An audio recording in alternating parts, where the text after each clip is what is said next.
This is the fastest way to get started running Multitracks in Ableton. Hey, I'm Keegan, I'm a music director and I help teams run playback tracks cleanly and consistently. In this video, I'm going to break down the fastest way you can get started running Multitracks in Ableton, even if you have no prior experience using Ableton. The fastest way to start is not by building from scratch. It's by starting with a template just like this. I'm giving away this free Ableton playback template that you can download right now.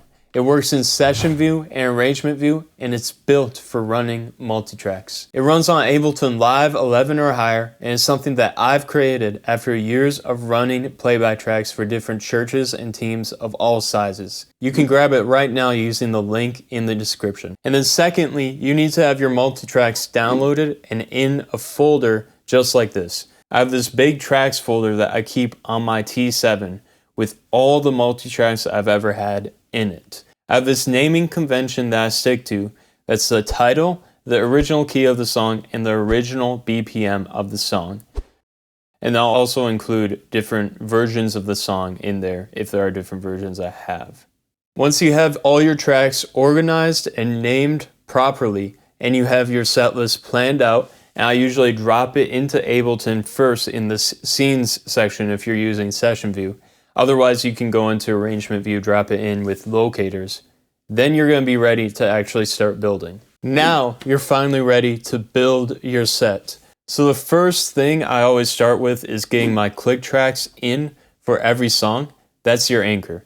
So in this session view example that I'm giving you, I have MIDI generated click tracks, and this comes with the template. They're already laid out in basically whatever time signature that you're going to be using. So all I do is drag them up and drop them in the scene for each of my songs. Now we can go ahead and drop in the rest of our stems. We're going to go song by song, and in this template I have it broken up by different stem type. And it's going to help us avoid mistakes and just make everything cleaner and easier to look at on Sunday. So if you see here on the side, you can add folders. That's why you put all your tracks in one folder. You can just drag them into Ableton from the side view right here. And then after every song, you're going to warp and transpose. That's the crucial thing you got to always do.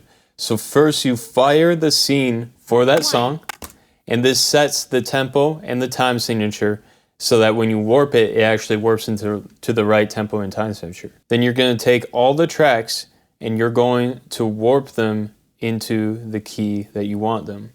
And then you're going to play it back just to make sure it sounds good. 1, 2.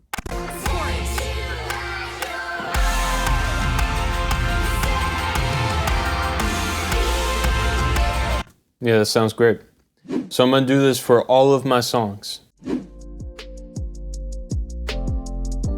So that is the fastest way that you're going to get started running Multitracks in Ableton. If you want a clean starting point for this to be able to do it as fast as I was able to do it, grab that free Ableton playback template that I've linked below. I'd appreciate if you subscribe if you found this helpful. I post more content and more tutorials just like this, and check out my next video where I break down how to get started using Multitracks overall on any budget, so that you can get started with a Multitracks rig that fits your team as fast as possible.